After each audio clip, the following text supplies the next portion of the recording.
పదవి కోసం ఎంతకైనా దిగజారి మాట్లాడుతుంది. తను అంత ఆకలితో ఉన్నారు పదవి కావాలి అని. అసలు ఆమెకి మెంబర్షిప్ ఉందా అని అడుగుతున్నా. కాంగ్రెస్ పార్టీలో ఏదైనా పదవి తీసుకొని తను వర్క్ చేసిందా? ఆమె అసలు కాంగ్రెస్ పార్టీ నాయకురాలేనా? కాంగ్రెస్ టికెట్ గురించి చెప్పడానికి ఆమెకి అర్హత ఏముంది? అసలు పొగరుబోతు మాటలు మాట్లాడడం, కళ్ళు నెత్తికెక్కి మాట్లాడుతుంది. తను అహంకారానికి హద్దు లేకుండా ఇష్టం వచ్చినట్టు మాట్లాడుతుంది ఆవిడ. అసలు నీకు రేవంత్ రెడ్డి గారి గురించి విమర్శించే అర్హత ఉందా? ఎంత ధైర్యం ఉంటే నువ్వు అలా మాట్లాడుతున్నావు? పరకాల నుంచి పోటీ చేస్తానంటున్నావు. నిన్నెవరు వద్దనట్లేదు. ఇండిపెండెంట్గా నువ్వు పోటీ చేసుకో. మా తరఫున ఎవరు రిక్వెస్ట్ చేయట్లేదు. మా పార్టీ నుంచి పోటీ చేయమని ఎవరు రిక్వెస్ట్ చేయట్లేదు. ఇండిపెండెంట్గా చేస్తే చేసుకో. కానీ కాంగ్రెస్ జెండా కానీ రాహుల్ గాంధీ గారు, సోనియా గాంధీ గారు ఫోటోలు మటుకు ఎందుకు పెట్టుకుని తిరుగుతున్నావు? మరి అంత మాత్రాన నువ్వు మా గురించి మాట్లాడేటప్పుడు మా ఫోటోస్ పెట్టుకుని మీరు తిరగొద్దు. కాంగ్రెస్ పార్టీని రిజంబులే చేయొద్దు. అలాగే ప్రజెంట్ అక్కడ ఉన్న ఎమ్మెల్యే గారి గురించి ఇష్టం వచ్చినట్టు మాట్లాడుతున్నావు. ఆయన ఎగ్జిస్టింగ్ ఎమ్మెల్యే, అది కాకుండా ముఖ్యంగా ఆయన ప్రజల్లో ఉండే మనిషి, ప్రజలతో ఎప్పుడు ఉండే మనిషి కాబట్టి రేవంత్ రెడ్డి గారు మద్దతు ఇచ్చారు ఆయనకి. నువ్వేం చేసావు? ఎప్పుడు చూసినా ఒక ఆపోజిషన్ వాళ్ళకి సపోర్టింగ్లీ మాట్లాడావు తప్పితే పార్టీకి ఫేవరబుల్గా ఎప్పుడు పని చేయలేదు, మాట్లాడలేదు.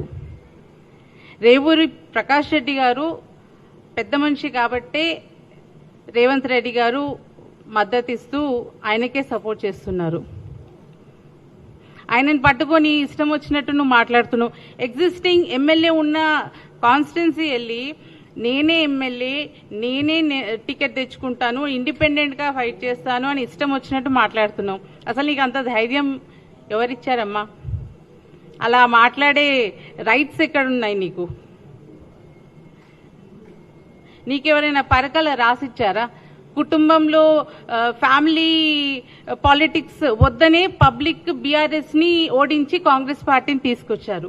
కాంగ్రెస్ పార్టీ ఎప్పుడూ కూడా ప్రజలతో, అలాగే ఎగ్జిస్టింగ్ నాయకులు ఎవరైతే కాంగ్రెస్ పార్టీకి లాయల్ గా ఉండే నాయకులకి ఆపర్చునిటీస్ ఇస్తుంది కాబట్టి పబ్లిక్ అనేది మన కాంగ్రెస్ పార్టీని ఎన్నుకుంది. నువ్వు ముందు ఏ పార్టీలో ఉండే? ఏ పార్టీ నుంచి వచ్చావు? బీఆర్ఎస్ పార్టీలో లేవా నువ్వు? అక్కడ వేరే పార్టీ. ఇప్పుడు కూడా నువ్వు మాట్లాడేది ఎలా ఉంది? ఆపోజిషన్ పార్టీని ఫేవరబుల్ గా మాట్లాడినట్టుగానే ఉంది. ఏదో నువ్వు కాంగ్రెస్ పార్టీలోనే పుట్టి కాంగ్రెస్ పార్టీలోనూ చచ్చిపోతున్నట్టు మాట్లాడుతున్నావు. నువ్వు నీ బ్యాక్గ్రౌండ్ ఏంటో అందరికీ తెలుసు. నువ్వు ఇలా మాట్లాడితే మా కార్యకర్తలే నీ ఎంటబడి కొడతారు. అలా పిచ్చి పిచ్చి మాటలు మాట్లాడడం మానేసి ఇలా రెస్పెక్ట్ఫుల్గా మాట్లాడడం నేర్చుకో. మేడం గారు హైయెస్ట్ పోస్ట్ మీద ఉన్నారు క్యాబినెట్లో. ఆమెకి మీద మాకు చాలా రెస్పెక్ట్ ఉంది. కానీ మీరు మాట్లాడే తీరు అస్సలు బాలేదు. మీరు కొంచెము చూసి మాట్లాడాలి. అలాగే ఏ రాజకీయ నేపథ్యం లేకుండా ముఖ్యమంత్రి అయినా ఆయన చరిత్ర మీద, ఆయన అన్నదమ్ముళ్ళ మీద కూడా మీరు మాట్లాడడం రైట్ కాదు. కుట్ర రాజకీయాలు ఆపి మీరేదో మీరు సేవ చేస్తే పబ్లిక్లో సేవ చేసి మీరు యాజ్ ఎ లీడర్గా మీరు రావాలి. కానీ ఇలా మీకు ఇష్టం వచ్చినట్టు మాట్లాడి మా సీఎం గారి గురించి మాట్లాడే అర్హత లేదు. నెక్స్ట్ టైం మాట్లాడితే మా కార్యకర్తలు, ఇప్పుడైనా మా కార్యకర్తలు వెంటబడి మిమ్మల్ని తన్నడానికి రెడీగా ఉన్నారు బయట. కాబట్టి మీరు ఇలాంటివి మానుకొని మీరు ఏమి చేయాలనుకుంటే పబ్లిక్కి సేవ చేయండి. ఫస్ట్ సేవ చేసి రండి. మీరు సేవ చేస్తే డెఫినెట్లీ కాంగ్రెస్ పార్టీ కూడా మీకు మద్దతు ఇస్తుంది. కానీ మీరు ఇలా రేవంత్ రెడ్డి గారి మీద అలా మాట్లాడడం, వాళ్ళ ఫ్యామిలీ గురించి మాట్లాడడము, మేము ఎప్పుడు కూడా మీ గురించి అలా మాట్లాడలే, కానీ మీరు ఇలా మాట్లాడడము చాలా తప్పు. మీకు కానీ ఎమ్మెల్సీ మాకు ఇవ్వలేదు అన్న అహంకారంతో మీరు ఇలా మాట్లాడడం రైట్ కాదు. ఇలాంటివి మానుకోండి. ఇలాంటివి చేస్తే మటుకు డెఫినెట్లీ హైకమాండ్ కానివ్వండి, కాంగ్రెస్ పార్టీ మీ మీద యాక్షన్ తీసుకుంటుంది. Thank you. ఆమె పార్టీ సభ్యురాలే కాదు. ఆమెకి ఏదైనా ఇబ్బంది ఉంటే మా దగ్గర ఉంది, మా ఇంటర్నల్ కమిటీలో వచ్చి తను కంప్లైంట్ చేయాలా.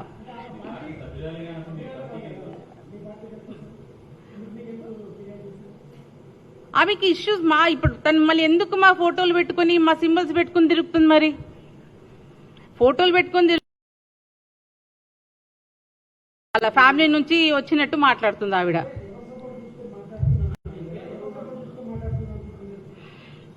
ఆమె సొంతంగా ఎవరు సపోర్ట్ అంటే మీకు తెలియంది ఏముంది? డెఫినెట్లీ ఆమె ఎక్కడి నుంచి వచ్చిందో మీ అందరికీ తెలుసు కదా. ఏ పార్టీ నుంచి వచ్చింది, ముందు ఏ పార్టీలో ఉండే? సారీ, కానీ ఆమె ఒక కేబినెట్ హోదాలో ఉండి మంచిగా సర్వీస్ చేస్తుంది కదా. మన కేబినెట్ లో ఉండే as a minister she's doing very well. But ఈవిడ అలా మాట్లాడడం తప్పు కదా.